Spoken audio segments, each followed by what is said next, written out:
Notre équipe de France de football a malheureusement perdu en demi-finale face à l'Espagne et faut saluer leur parcours qui a été exceptionnel, avec des joueurs exceptionnels et des talents qui sont exceptionnels.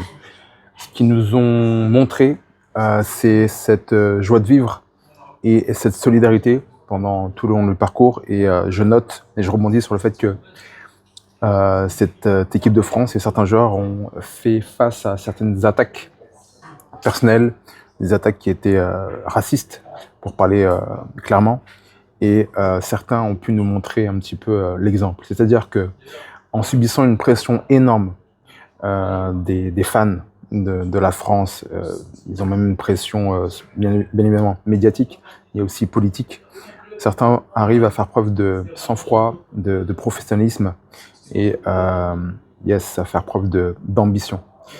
Et par rapport à ces attaques, certains ont pu montrer leur caractère et défendre déjà leur pays, la France, défendre leurs origines, les différences qu'il y a dans cette équipe de France, des gens qui sont donc français mais avec des origines qui viennent un petit peu de tous les pays africains, les Antilles, etc., etc.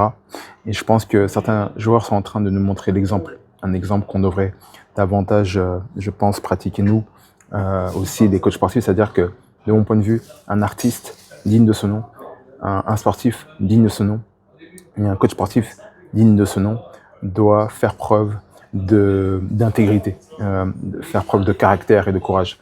Pas que derrière des haltères, un cours ou un coaching, mais aussi dans la vie de tous les jours. Et il faut savoir aussi prendre parole pour défendre ce qui est juste, pour défendre le bien, défendre son groupe, sa team, son club et tous les gens qui composent ce genre de groupe, entre guillemets. Tout ça nous permet de protéger notre passion, la solidarité de protéger un petit peu ce qui nous rend plus forts. Du coup, il est évident pour moi, mais il est utile de le rappeler dans un monde qui ne jure que par l'apparence. Il faut protéger ce qui nous permet de devenir plus forts. Donc le sport, l'art, tout ce qui nous rassemble, la musique, le fitness, etc. Prenons exemple, soyons solidaires et relayons aussi les bonnes informations pour protéger nos équipes de France et protéger aussi ce que nous on fait ensemble. Donc voilà, il faut lutter contre les extrêmes et le sport, ça sert aussi à ça. Bonne journée à vous et on se dit à bientôt.